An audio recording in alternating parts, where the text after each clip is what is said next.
which I am a sixth generation farmer. My family, we have sheep. We raise sheep, and then my dad has row crops. So I'm surrounded by agriculture. I've been around agriculture my whole life. I'm very passionate about it. So Illinois is the number one producer of soybeans and number two in corn. So we are an agriculture state, and I think it is very important for students to learn that their food doesn't magically appear on the shelves, and we need to close the gap from farm to fork so kids know where their food comes from. Wow, I think that is super important. And you said you're a sixth generation farmer. Unbelievable there. So Yep. not many more people are well versed as you. So what does that mean to be able to get your knowledge out there to the youth and really spread the knowledge? I mean, we have a fun saying here on this station: if you eat, you too are part of agriculture. So I always really like that one. How are you relaying the message out? I've heard Randy say that a couple of times.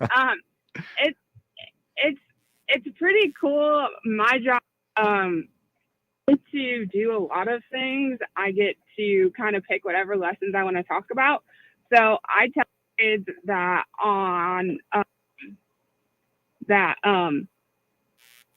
oh my goodness, I'm sorry, my mind just went like, the younger kids, like those kindergartners, I show them what corn is. We kind of do more craft. I don't want to say craft, but like they learn what the inside of an apple is. They know, what we grow here and that. And then as they get older, I kind of build more on it. And like this year, my third, fourth, and fifth graders are going to learn where their pizzas come from, because a lot of people think you call Angelo's or wherever and you order pizza and it just magically appears, which it kind of does, but there's a lot more backstory to that. And that's what I really want to start driving home is most kids think they go to the grocery store. Oh, my food just appears on the grocery store. Well, it does, but there's about 10 steps before that in order for it to get there. So right. It seems like you have an opportunity to kind of create your own curriculum here. And you mentioned you start off kind of easy with things, and you're building up the knowledge for these kids. You get to see the same students the past years, and you're like building off the same information. Is that how it's been working? Yep, that's how it's been working. I'm on when I go in the classroom this year, I'm on year 5 of Ag in the Classroom. So it's pretty cool to see you take away a couple of years for COVID. But, I saw those younger kids now that are like, third, fourth grade. And it's pretty cool to see them because they know who I am. They get excited when I come in the classroom. And I go home and tell my fiance, I said, that's the best feeling is when you walk in a classroom, especially for the first time, like in the fall, and the kids kind of don't remember, like, until they see me, then they're like, oh yeah, I know what we're doing. And like, it's that light bulb. And I love that because it's like, okay, I am making an impact in agriculture and like I'm helping people. And, like I also get the fun. I don't know, the fun that it isn't fun, or it is fun, but like when stuff happens, like when we had that dust storm last spring, I was going into a 5th grade classroom and I'm like, we're going to talk about it because the kids had questions. And, I was like, what better way to bring agriculture in the classroom as it actually happened in our counties? Like, and it was really cool because kids ask me questions. They're like, how does this happen? I'm like, well, it was kind of like a perfect storm, so it's not only just like where your food comes from, it's just everything agriculture. And I want them to know that Illinois is really special of not only do we grow corn and soybeans and we're really good at it, but we also have like specialty crops like pumpkins and horseradishes and apples and stuff like that we grow too, and we're really good at that too. So Illinois is a very diverse state, and a lot of people know us for corn and soybeans, but we also have a lot of other things we like to feature too. Sure. Yeah, you always forget that as you're driving through the cornfields, only, a very, very small percentage of people are actually running those farms. So you look at your average person, they have no idea what's going on out there on a farm. I especially don't. So, I mean, where do you start? 2%. So 2%, only 2% of 2% of people farm. Right. So that means 98% of people don't know where their food, theoretically aren't touched by agriculture, don't really know. So like, if I think about it like that, it's a beast to start. But then I'm like, if we're starting so young, then it kind of breaks it down more. And then like we break a lot of those myths up of like, your food is safe. We live in the safest country for food. Like we have USDA for that reason. We have all of these places and like stuff in place for that reason. And that's like going off of like the Soybean Association this summer came out of the We Are the 96 campaign, which we'll talk about after the break. But like that's another thing that like Farm Bureau and I wanted to do was kind of run with that, because we do have a lot of farmers in Christian County, and we have a lot of young kids and young farmers too. And we're like, okay, let's interview them. And like, who doesn't like, yes, you don't know what answers you're going to get when you ask a kid question, but that's what makes it fun of, you know, we ask these kids like, okay, what do you have on your farm? What do you grow on your farm? Like one of the biggest questions we ask them is like, what is something you would tell someone who doesn't live on a farm or isn't involved in agriculture? So, I mean, go ahead. No, I was going to say that's such an interesting question to ask a child, because, you know, they have a different perspective. And it's not just, you know, about quiet living, but they get to ride in tractors and they get to do this and that. So I think it's cool. Their answers. Yeah, you continue.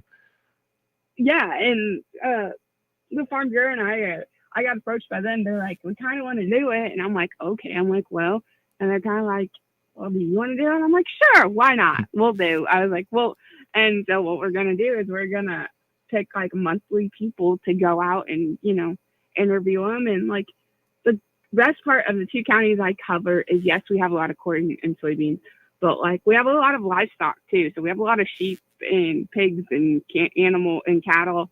And then we also have like Locust Creek Flowers who grow flowers. We have the other place, I don't know, remember the farm name, but they have zinnias and sunflowers. We have a lot of cool, like small farms. And I know a place in Montgomery that has popcorn. So like we're going to feature not only like our main areas of agriculture, but the little smaller areas too that you normally don't hear about. Yeah, absolutely. I mean, and to get back to these schools, because I mean, yeah, these kids are going to be very well educated, but how many different schools? I'm sure you're going to be attending a lot of schools around the Christian County area. And how often do you get to go back to see the kids? I go 4 times a year, so once a quarter. Okay. I see about 1,000 kids a month. The way my schedule is shaping up this fall, I will be in classrooms every day, Monday through Friday. So, and I love my job. I love what I do. I love that I get to build relationships, not only with the students, but, you know, there's sometimes that I'll say something and the teacher will like stop and look at me like, I didn't know that. And they're like, yep, it's true. And then like, I tell people all the time, my favorite grade's that 4th, 5th grade, where they don't think you're still cool. Like they're not junior high where you're too cool. They're too cool for you, but they'll ask you those hard questions, and they'll ask questions because they want to know more. And I love that. Like, or if they don't believe me, like I had one kid question me one time and I'm like, look it up on your Chromebook. And he did. And he was like, oh, and I'm like, yeah. And then, you know, I love that. I love when kids like challenge me, because that's what I want them to do. I want them to question, like, yes, we do have safe food. We do, agricultural people want the best for their animals and their crops. Like, we don't do it just to make money. Right. No, absolutely. And I'm sure it makes me smile to hear the teachers definitely get a kick out of that, because yes, I'm from the city and I'm learning something new about agriculture every day, it seems, and things that to most, to you, of course, is common sense. But gosh, I'm sure the kids are just fill the air with funny questions. They ever give you a question you can't answer? Yeah. So I've had, that's happened a couple of times, Tim. And so like my dad's a farmer. I know a lot of farmers. What did one kid ask me? I can't remember what he asked me something this spring. I can't remember the question. And I called my dad. My dad goes, well, I don't know. So then I had to call like another person, and they go, well, let me ask like a higher agronomist. And they did, and they got me the answer. But I was like, not only did you stump me, you stumped 2 other people who have been around farming way longer than I have. So kudos to you, kid, because that's impressive. Like, had to go down the chain of information there to find that. That's so great. And it's cool. Like I said, I like it. I want them to do that, because it keeps my brain going of like, yeah, you get to challenge me, and like, you know, yeah. I get challenged every day. And that's what someone goes, well, like, yes, I have a set lesson I do, but like, Tim, I can go back to back classrooms and have 2 totally different like two totally different reactions because every classroom, every kid is different, which makes my job so much fun. Absolutely. Sounds like the best time, and you're getting all the information out to the students. It's great. I'm sitting down with Rebecca Livingston right now. She's with the University of Illinois Extension Office with Agricultural Literacy. We're going to take our first short little break here on the WTIM Morning Show. Thank you so much for listening. Your information station, WTIM.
Your information station, WTIM.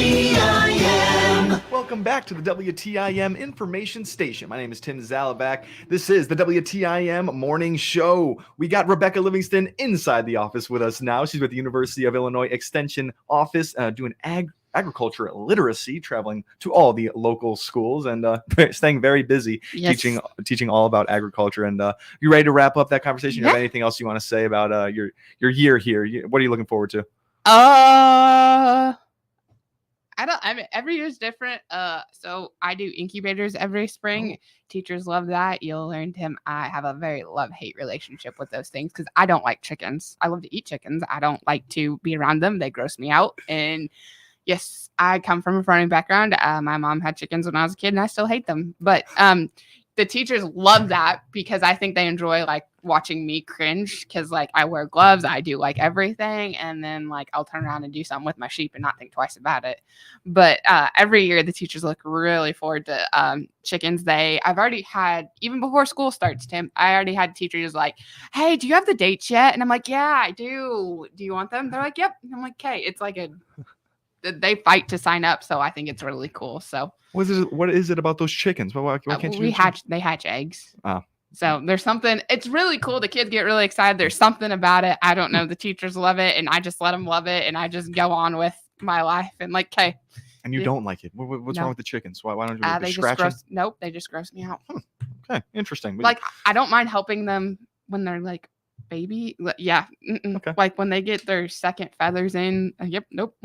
All right. Well, the kids love them. They love seeing them Exactly. hatch That's why I eggs. do it. Yeah. That's why I do it. There you go. All right. So I wanted to move on to this really cool thing that I've been hearing all about. It's the We Are the 96%. It sounds like a really cool title there. And tell me what it's about. I didn't come up with it. I wish I did, because it's awesome. So this past February of 23, the Illinois Soybean Association, which a bunch of other commodities, came out with We Are 96. So once again, that it's saying 96% of all Illinois farms are locally owned and locally operated, which a lot of people think, corporate, they're run by corporate. They're not. Most of them are family farmed.